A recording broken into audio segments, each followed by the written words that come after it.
কিন্তু একেবারে শক্ত মানুষ, সৎ মানুষ, নির্ভীক মানুষ।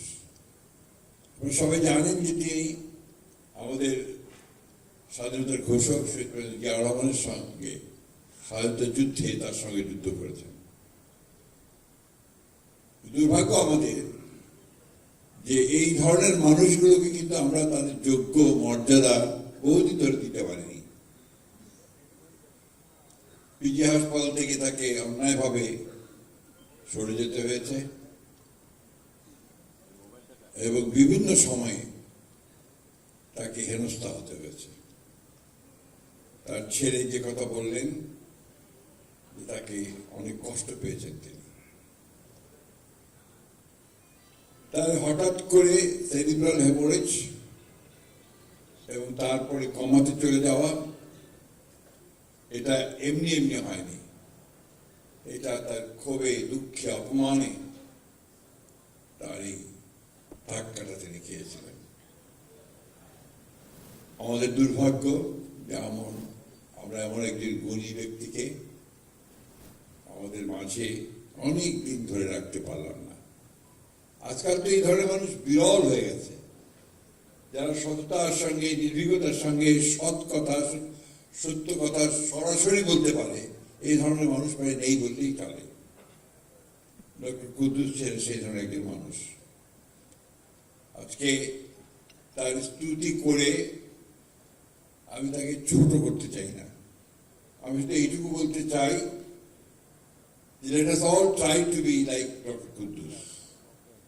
আমরা সবাই ডক্টর কুদ্দুসের মতো সাহসী হতে চাই, নির্ভীক হতে চাই, সৎ হতে চাই। সুধীবৃন্দ, ডক্টর কুদ্দুস চলে গেছেন, he will not come back. তিনি যে কাজগুলো করেছেন, যে কথাগুলো বলেছেন, যে নজির তিনি সৃষ্টি করে গেছেন, সেটা যদি আমরা অন্তত অনুসরণ করি, তাহলে অন্তত আমরা সমাজকে কিছু দিতে পারবো, দেশকে কিছু দিতে পারবো, আর নিজেও আল্লাহ তাআলার কাছে কিছু জবাব দিতে পারবো। প্রিয় বন্ধুগণ, আজকে একটা সমাজ, এমন একটা সমাজ এই বিগত 15-16 বছরে ফ্যাসিস্ট আওয়ামী লীগ তৈরি করে এগিয়ে গেছে, যে সমাজটার তার সমস্ত যে এথিক্স, সেই এথিক্সকে হারিয়ে ফেলেছে। আমি তো ধরেন এই ফ্যাসিস্ট হাসিনা চলে যাওয়ার পরে আমরা ইন্টারিম গভর্নমেন্টের সময় ছিলাম, তখন সরকারের ভেতরটা দেখতে পারিনি। এখন এই নির্বাচনের পরে সরকারে এসে সরকারের ভেতরে যত ঢুকছি, আমি আতঙ্কিত হচ্ছি যে আমরা কিভাবে এই রাষ্ট্র কাঠামোটাকে এই সমস্ত মানুষগুলো দিকে আটকে রাখবো। যেদিকে তাকাই সেদিকে আপনার অনিয়ম, দুর্নীতি, স্বজনপ্রীতি এবং সামনে এগিয়ে যাওয়ার পথে বাধা প্রতি ক্ষেত্রে। এবং বাংলাদেশে নিয়ম হয়ে যায় তদবির ছাড়া কোনো কাজ হবে না। যে কোনো ব্যাপার তদবির করতে যাও, এক মন্ত্রীকে দিয়ে অমুককে বলাও, অমুককে দিয়ে অমুককে বলাও, এগুলো আগে ছিল না। আমরা তো আগেও মন্ত্রী ছিলাম, সরকার চালিয়েছি। We never stop it. এটা এই 15 বছরে হয়েছে। আপনারা কিছু মনে করবেন না, অনেকেই গেছেন ভাইস চ্যান্সেলর হওয়ার জন্য তদবির। দুঃখজনক, কারণ এটা তার অপরাধ না, এটা হচ্ছে সিস্টেম। এবং আরো ব্যাপার আছে যেগুলো আমি আপনাদের সামনে সরাসরি বলতে চাই না। এই ধরনের একটা সমাজে আপনারা কি করে আশা করতে পারেন যে আপনারা অনেক উপরে উঠবেন, বাংলাদেশকে শিখরে নিয়ে যাবেন? পারবেন না। মেরিটোক্রেসি ছাড়া, মেধা ছাড়া, সততা ছাড়া, বুদ্ধিমত্তা ছাড়া, পরিশ্রম ছাড়া কখনো এগুলো যায় না। আপনারাও নিশ্চয়ই আমার সঙ্গে একমত হবেন, কারণ সবাই শিক্ষক আছেন, পণ্ডিত আছেন, পিএইচডি করা আছেন, সবাই এই দিকটা আপনারা খেয়াল রাখবেন। জেলা পরিষদ কিন্তু শুধু একটা সংগঠন না, এবং এটা বিএনপির কোনো অঙ্গ সংগঠন নয়, কিন্তু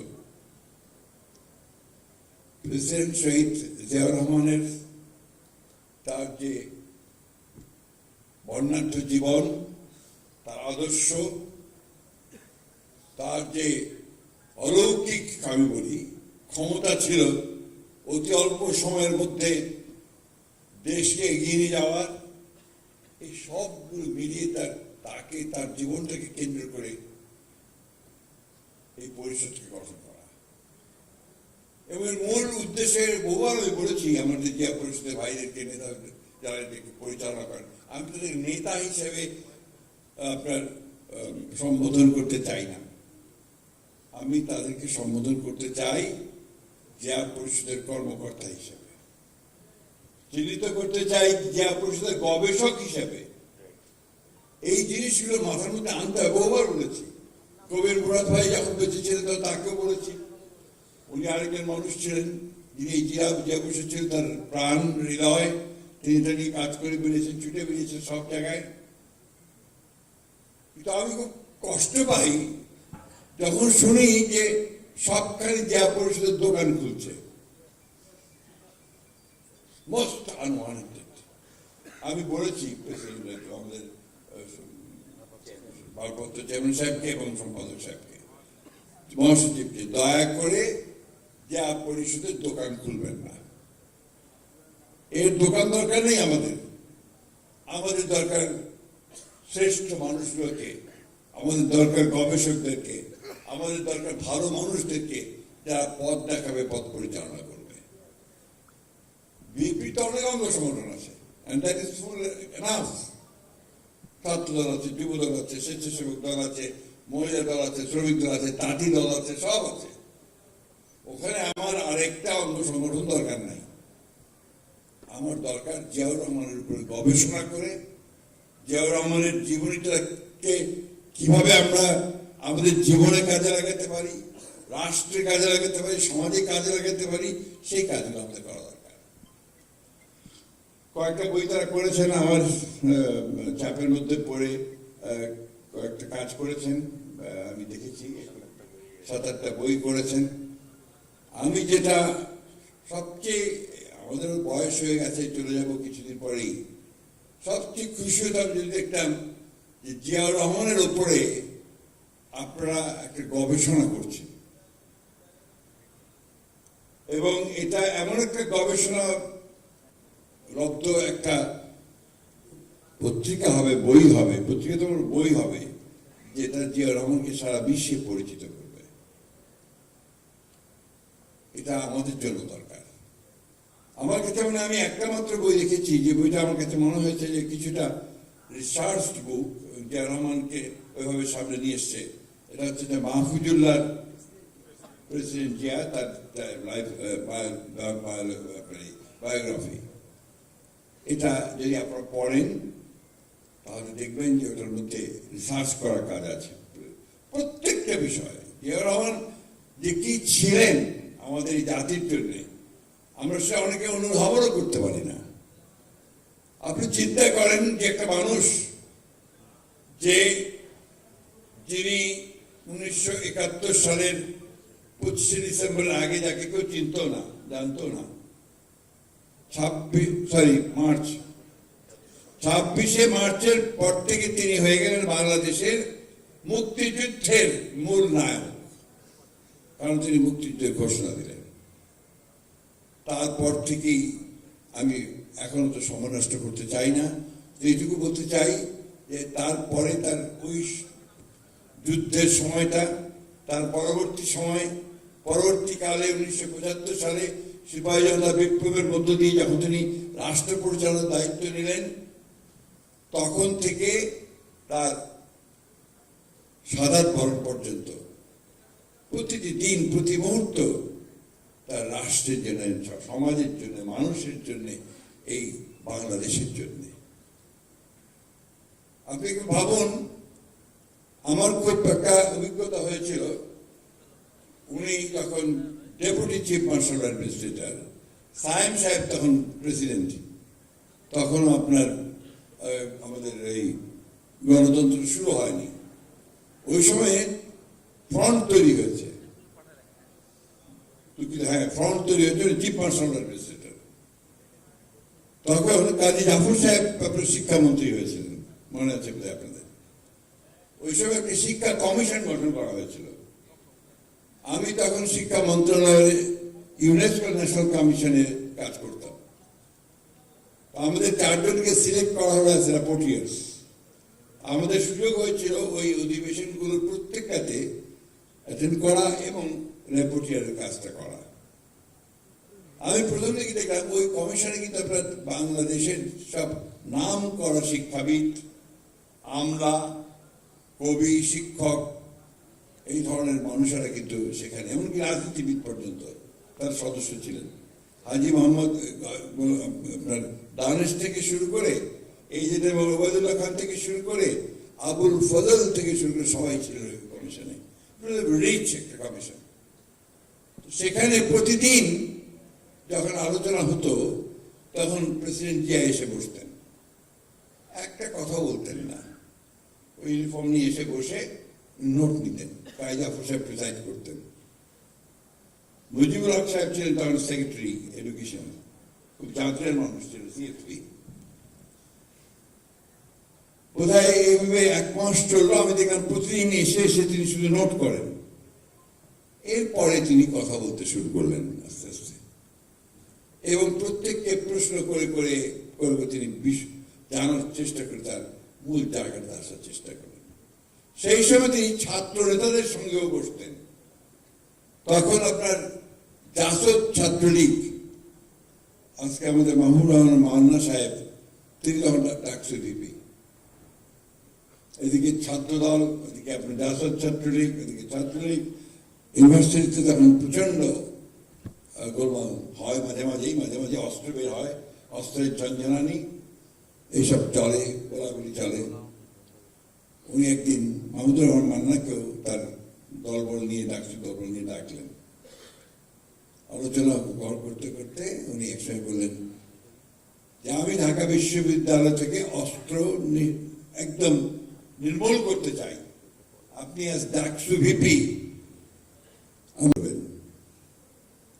মান্না বিপদে পড়ে গেল। একদিকে তার দল, একদিকে তার নেতৃত্ব, অন্যদিকে অত্যন্ত জেনুইন একটা বিষয় অস্ত্র নির্মূল করা। উত্তর মান্না দিল যে আপনি যদি আন্তরিকভাবে করেন তাহলে আমি আপনাকে সাহায্য করব। উনি বললেন যে আমি গ্যারান্টি দিচ্ছি যে আমি 100% আমি আন্তরিকভাবে কোন দিকে না তাকে আমি এটা করব। মান্না বাধ্য হলো সেটা মেনে নিতে।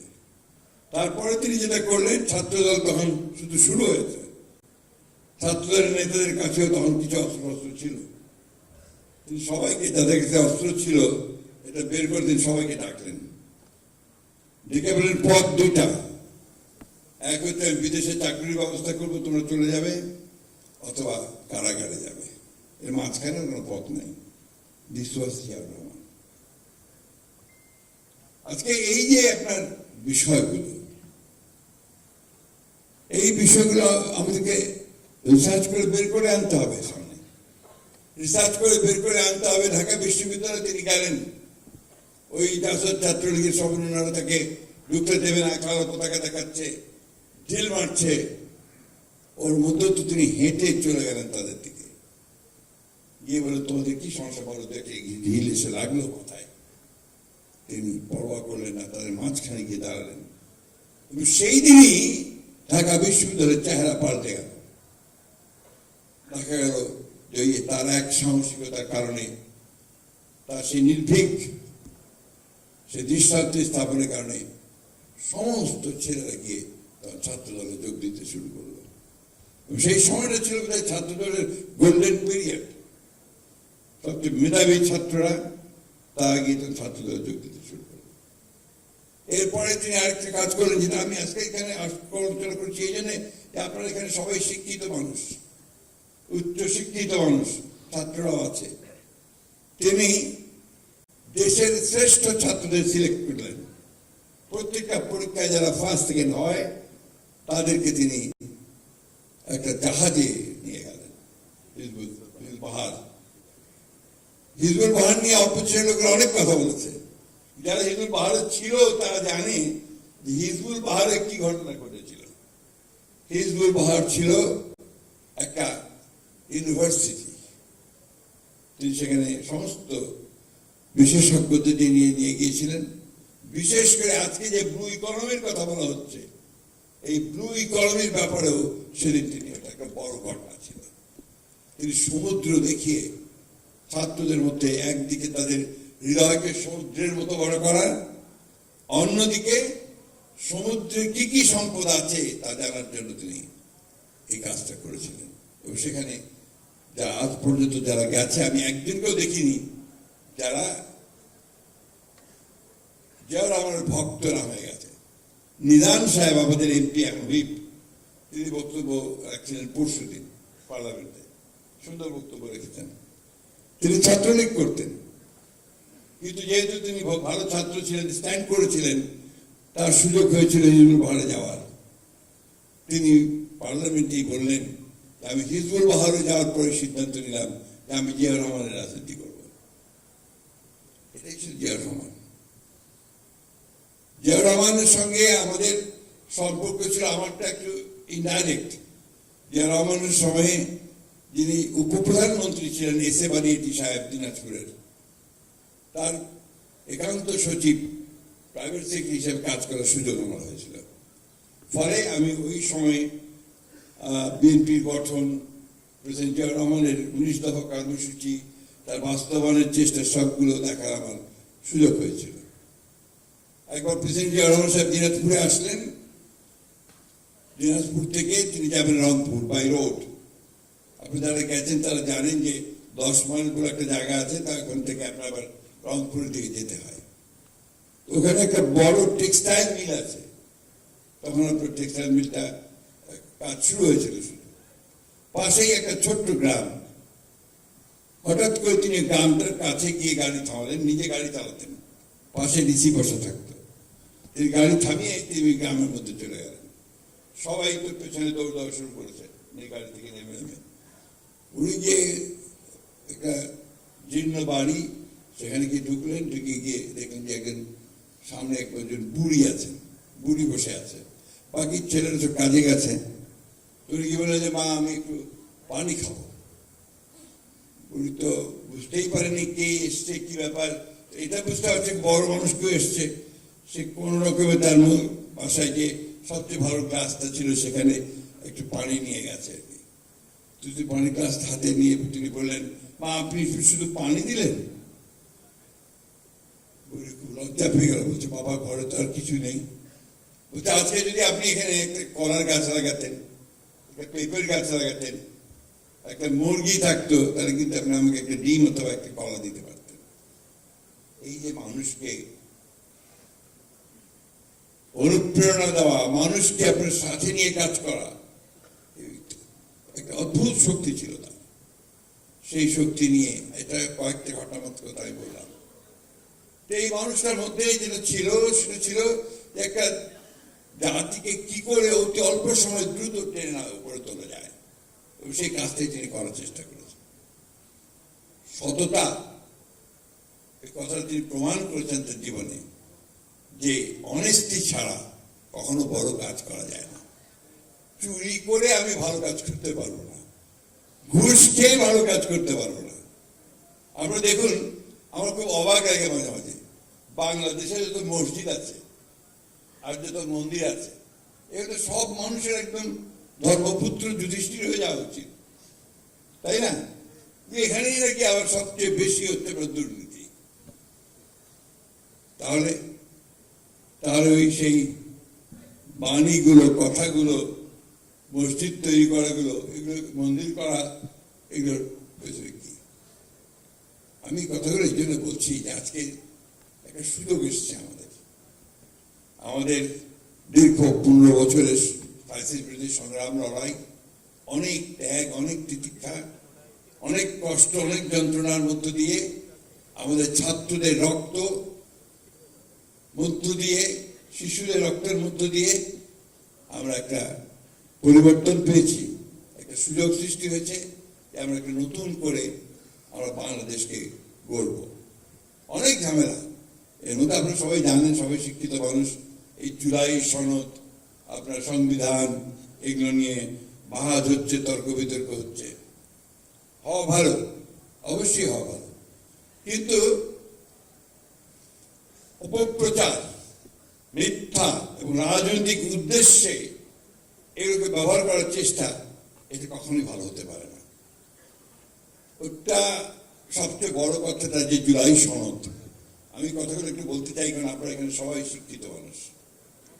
এই জুলাইয়ের সনদের প্রত্যেকটা জায়গায় আমরা ছিলাম। আমাদের দল থেকে যে দুজন স্বাক্ষর করেছেন, আমি আর সালাউদ্দিন সাহেব, যেটা আমরা জুলাই সনদ স্বাক্ষর করলাম, তার আগে জুলাই ঘোষণা হচ্ছে, সেটাও আমরা ড্রাফট করে আমরা একসাথে দিয়েছি। আমরা খুব পরিষ্কার করে বলেছিলাম যে আলোচনার মধ্যে যেগুলোতে আমরা একমত হব না, সেগুলোতে আমরা নোট অফ ডিসেন্ট দেব।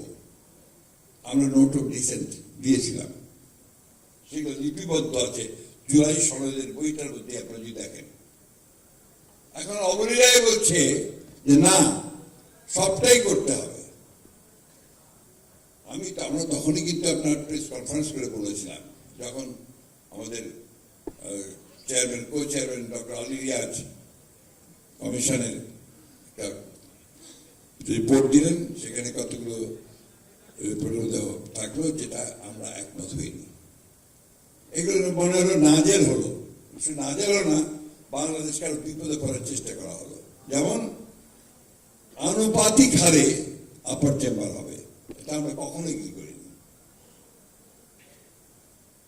এই জিনিসগুলো, এর মধ্যে আরো বিষয় আছে, অনেকগুলো বিষয় আছে যেগুলো আমরা একমত হইনি, সেগুলো তারা বলে দিল যে এগুলো হবে। আর এই নির্বাচনের পরে যারা নির্বাচিত হবেন, তারা আপনার সংবিধান সংস্কার পরিষদ গঠন করবেন। আমরা এটার সঙ্গে একমত একেবারেই হয়নি, কারণ এটা কোনো নজির নেই। নির্বাচন হবে, পার্লামেন্ট গঠন করবে, পার্লামেন্ট সংবিধান, আপনি যে সংশোধন আনতে হবে, সেই সংশোধন নিয়ে এসে সংবিধানকে পরিবর্তন করতে হবে। যাই হোক, আমি সেই বিতর্ক করার কথা এখানে বলতে আসিনি। আমি যেটা বলতে এসেছি আপনাদের কাছে, যারা জিয়া পরিষদ সদস্য আছেন, যারা জিয়া পরিষদ করছেন, এই বিষয়গুলো আপনাদেরকেও প্রচার করতে হবে। তার জন্য আপনাদেরকেও ওয়ার্কশপ করতে হবে। আপনারা জেনে যেন আপনাদের সদস্য বা বিশ্ববিদ্যালয়গুলোতে এটা নিয়ে কাজ করতে পারেন।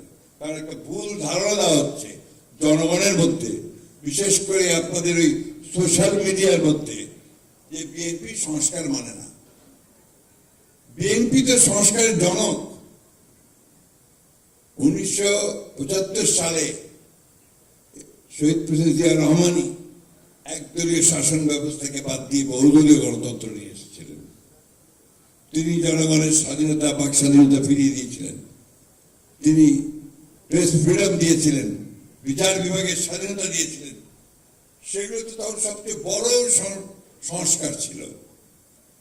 পরবর্তীকালে দেশনেত্রী বেগম খালেদা জিয়া, তিনি পার্লামেন্টারি ফর্ম অফ গভর্নমেন্ট নিয়েছেন, প্রেসিডেন্সিয়াল ফর্ম অফ গভর্নমেন্ট। এগুলো সংস্কার নয়, এগুলো অনেক বড় সংস্কার।